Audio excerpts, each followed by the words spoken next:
Have you ever heard the saying, when you fall off a horse, you have to get up and try again?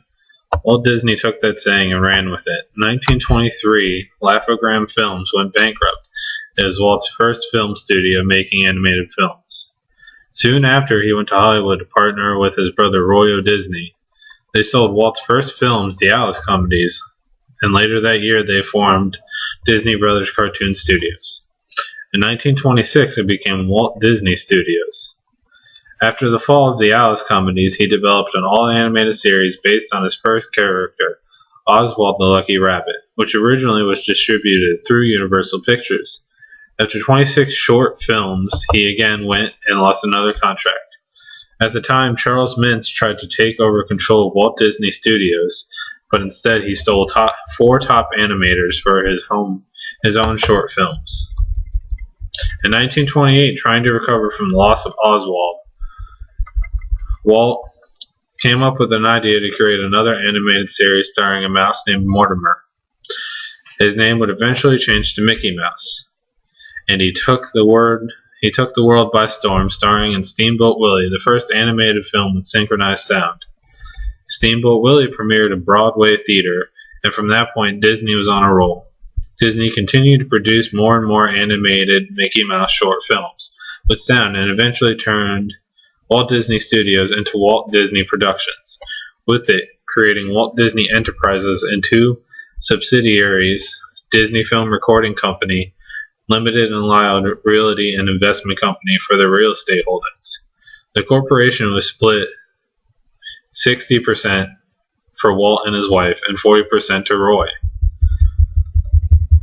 In 1932, Walt started to develop his Mickey films with sound and with color, being the lead animator in the world.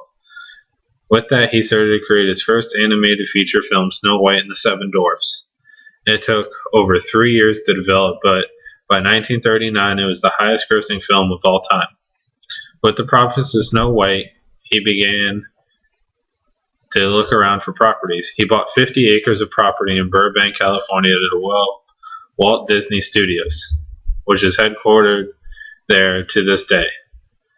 Up until the 1940s, Disney was going strong, releasing major films which people still know today. Fantasia, Pinocchio, Dumbo, and Bambi are just a few.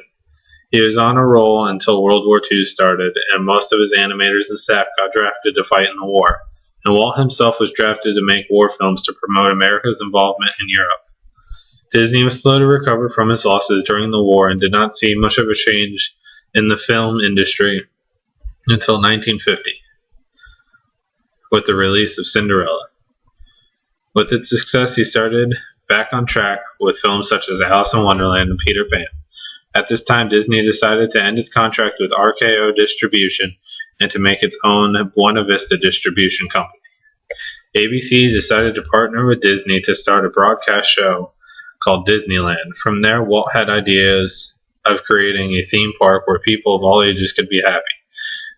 He tried to get finance but could not get finance anywhere, and he took the idea to ABC, and they financed the construction of what is now known as Disneyland Resort in Anaheim. It was such a big thing that even Ronald Reagan was there for opening day. With the success of his films, Lady and the Tramp, Sleeping Beauty, and 101 Dalmatians, and his first resort, Disneyland, Disney then decided to open another resort, but this time he was going to go bigger, and he bought land near Orlando to create Disney World. Unfortunately, before he could go and see the park open, in 1966, Walt Disney died of lung cancer. His brother, Roy O. Disney, took over as CEO. With that, he changed the name to Walt Disney World in memory of his brother. But in 1971, after the opening of the park, Roy O. Disney died of a stroke. From then, the board of directors was in charge of the decisions. Roy Miller took over as CEO. Between the 1970s and the 1980s, there wasn't much success throughout Disney or its partnering companies. But in 1982, Epcot Center opened in Orlando, and in 1983, Tokyo Disney opened. But in 1984, when Michael Eisner took over and started developing with movies and television broadcasts, did Disney start seeing major success again. Eisner started to make power moves with the company, buying stock in Anaheim Angels and creating their own hockey team, the Mighty Ducks. With his control, Disney also acquired A&E and ESPN and ABC networks. He resigned as CEO, and Robert Iger took over control as CEO.